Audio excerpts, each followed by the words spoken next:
Are you getting the most out of your ball machine? There are a ton of different ways to practice, from practice sets to drills, getting lessons, having somebody feed balls to you, but eventually we all get the reps in by just jumping on the court and using the ball machine. The thing is, there are a couple of different mistakes that I see constantly as a coach on court that make people waste a lot of their time or even train themselves to do something incorrectly when it comes to using the ball machine. So in this video, I'm going to be covering a couple of the different things that you can do to adjust your practice with the ball machine to get the most out of it. Welcome to today's video. Let's get started.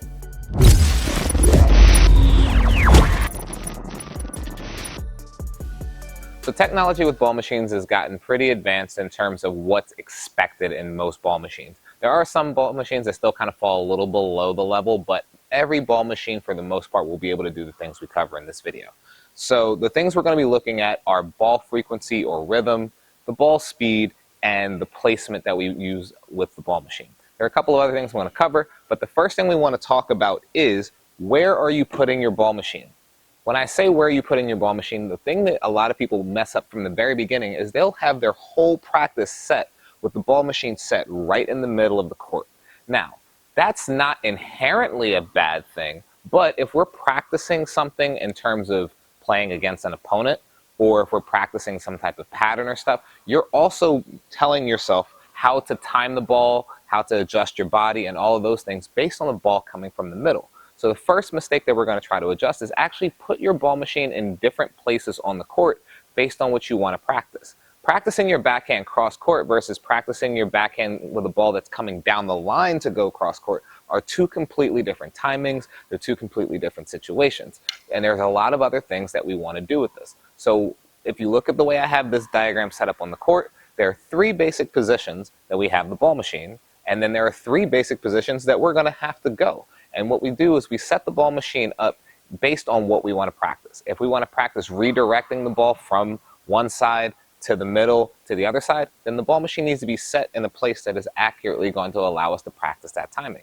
If we want to practice going cross court up with a ball that goes down the line, we're going to set the ball machine up in a way that actually allows us to practice not only the timing and the direction, but the movement patterns that are required and things like that. So the first key is actually setting your ball machine up based on what you want to practice, meaning where is it going to be and what are the shots you're actually doing. So thing number two that we need to adjust and actually pay attention to, which is probably even more important than the first thing, is interval. Now, interval is just the time between one shot and the next shot. Now, there's two ways to look at this. If you're just trying to get technical work done, then you can ignore what I'm going to say right here, because you want to actually take time to kind of feel what's going on in between the shots. But what I'm referring to is if you actually have what you need technically, the big mistake people make is not actually simulating the rhythm that the ball is going to travel.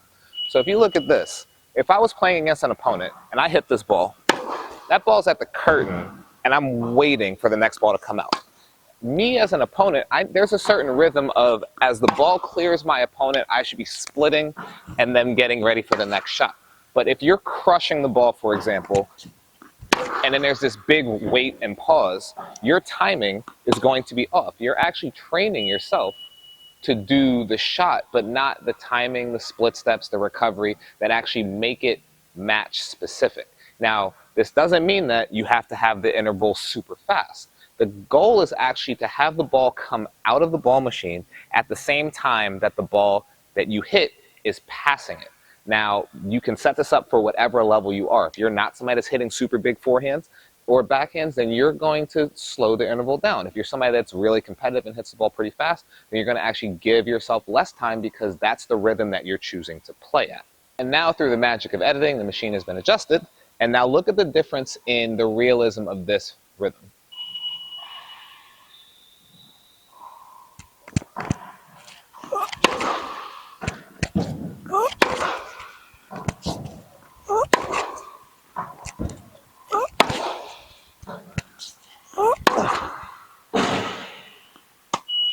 That last one was a perfect example.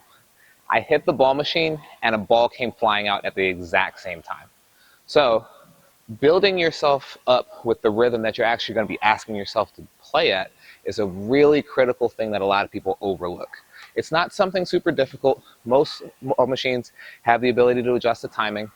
If you don't have a ball machine that allows you to do that, move it back a little bit so you're still spotting the ball coming out at the same time that you'd be having the ball pass a deeper opponent. At least then it feels a little more realistic.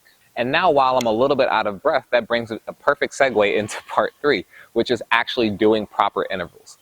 Think about the average length of the point that you play and go just a little bit longer than that. So if your average point length is about 6 to 7 shots, see if you can go 8 to 9 and then pause for a second and then go back in. Because another thing that happens is there's a certain type of physical feedback loop that you get from practicing where you actually need to allow your brain to absorb some of that information. And if you just hit 20, 30, 40, 50 forehands in a row, it gets really monotonous, and then all of the information kind of gets bunched together in your brain. But if you go in smaller intervals, you're also going to take time to think about, what do I need to adjust with the next round? If you were playing an opponent, it would be the same mentality. You go in, you give a full effort, you step away, you assess, and then you step back up and you try again. So in the intervals, think about how the level is that you're playing at, and actually just try to go a little bit longer than your normal interval, because you want to be ready if the point prolongs a little bit longer.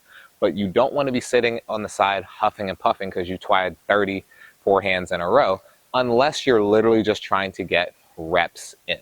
Now, if you stand here and the ball is coming right to you and you're not doing a bunch of movement and you just want to groove in the backhand timing, that's fine. But when you start actually looking at quality of practice, that can actually be detrimental, because the level of movement and explosiveness changes when you are trying to be competitive. The ball's not going to be here. You're going to be moving side to side. You're going to have to move and time it and then get your extension and all that. So build all those movements in and then give yourself a break and then do it again.